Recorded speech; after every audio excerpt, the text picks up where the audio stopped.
డబ్బులు లేవు, డ్రామాలే. ఓదార్పు యాత్రల్లో మాటలు మాత్రమే. హతుడి కుటుంబానికి చిల్లి గవ్వ విదిల్చలేదు. పార్టీ నేతలు చెబితే విననట్లు నటించారు. స్థానికంగా ఉన్న నేతల్ని సర్దుబాటు చేయాలని కోరినప్పటికీ అటువైపు నుంచి కూడా రెస్పాన్స్ లేదు. చివరకు కేసులు, కోర్టు ఖర్చులకు నేతలు డబ్బులు అడుగుతూ ఉంటే చేసేది లేక బెంగళూరు చెక్కేశారు.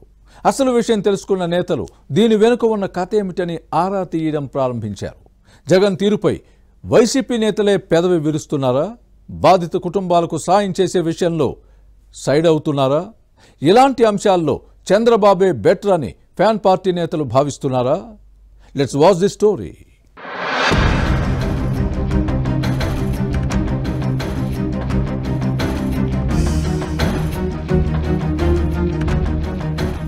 సాధారణ ఎన్నికల్లో అసలు ఊహించనిది, కలలో కూడా ఆలోచన లేనిది జరిగిపోయింది. అప్పటి వరకు మబ్బుల్లో ఉన్న వైసీపీ అధినేత జగన్ తేరుకునేందుకు సమయం పట్టింది.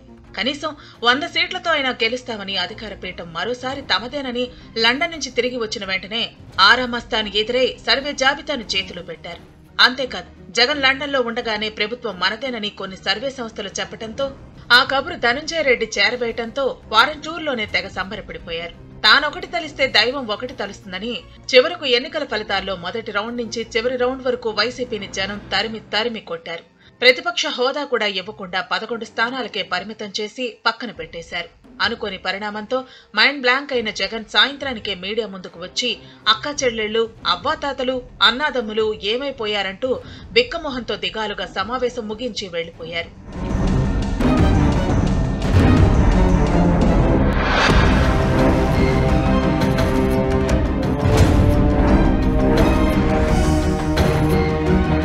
ఇక ఆ తర్వాత నుంచి జగన్ కు అసలు మ్యూజిక్ ప్రారంభమైంది.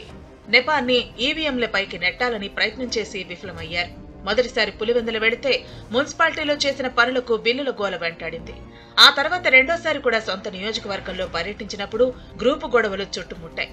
చివరకు బెంగళూరు యలహంక ప్యాలెస్ కు వెళ్లిపోయారు. ఈ నేపథ్యంలోనే ఇటీవల రాష్ట్రంలో జరుగుతున్న దాడులు, హత్యలపై జగన్ కన్ను పడింది. బెంగళూరు నుంచి తిరిగొచ్చిన తర్వాత ఇంకేముంది, వినుకొండలో వ్యక్తిగత వివాదాలతో జరిగిన రషీద్ హత్యకు రాజకీయ రంగు అద్దాలని ప్రయత్నించారు. రషీద్ ను తెలుగుదేశం నేతలు హతమార్చారని పొలిటికల్ కలర్ పొలిమారు. అంతేకాదు, 40 రోజుల్లో 36 మందిని చంపేశారని అబద్దాలను వండి వార్చారు. ఆ వివరాలు ఇవ్వాలని హోంమంత్రి అనిత అడిగితే వైసీపీ అధినేత నుంచి సౌండ్ లేదు.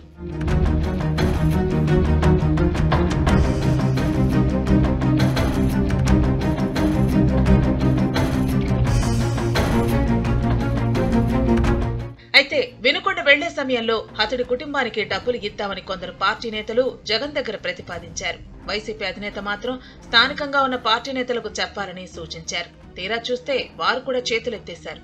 తాము ఎన్నికల్లో ఖర్చు పెట్టుకుని పూర్తిగా నష్టపోయామని, తమ వల్ల కాదని చెప్పేశారు. తీరా ఓదార్పు యాత్రలో రషీద్ కుటుంబాన్ని పరామర్శించి మీ అందరికీ తాను ముఖ్యమంత్రిగా ఉండగా ఏదో ఒక పథకం ద్వారా లబ్ధి పొందిన విషయాన్ని గుర్తు చేసి మమ అనిపించి వచ్చేశారు.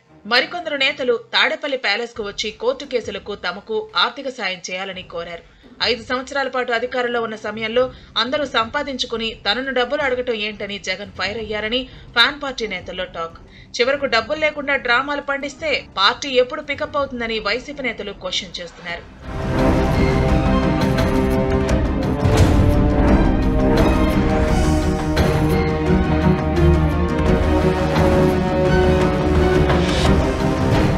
అన్యాయాలు, అక్రమాలు, దాడులు, దౌర్జన్యాలు, అక్రమ అరెస్టులతో 5 సంవత్సరాల కాలం గడిపిన వైసీపీ నేతలకు ఎన్నికల్లో ప్రజలు గట్టి షాక్ ఇచ్చారు. దాని నుంచి ఇంకా తేరుకోలేకపోతున్నారు.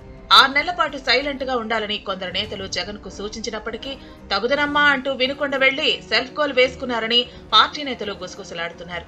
డబ్బులు లేకుండా డ్రామాలు వేస్తే ఉపయోగం లేదని తేల్చి చెబుతున్నారు. తెలుగుదేశం ప్రతిపక్షంలో ఉన్న సమయంలో పోరాటం చేసింది. బాధితులకు ఆర్థిక సాయం చేసే విషయంలో ఎక్కడా వెనక్కి తగ్గలేదు. మరణించిన పార్టీ కార్యకర్తల కుటుంబాలను ఆదుకుంది.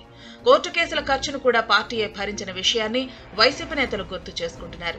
పార్టీ నేతలపై జరిగిన దాడులు, అక్రమ అరెస్టులు వంటి కేసులలో పార్టీయే న్యాయ సహాయం చేస్తుందని చంద్రబాబు నాయుడు ప్రకటించిన విషయాన్ని వైసీపీ నేతలు జగన్ దృష్టికి తీసుకువెళ్లినా ఉపయోగం లేకుండా పోయిందని ఫ్యాన్ పార్టీ నేత ఒకరు కామెంట్ చేశారు. చంద్రబాబు నాయుడే బెటర్ అనే భావన ఫ్యాన్ పార్టీ నేతల్లో కనిపిస్తోంది.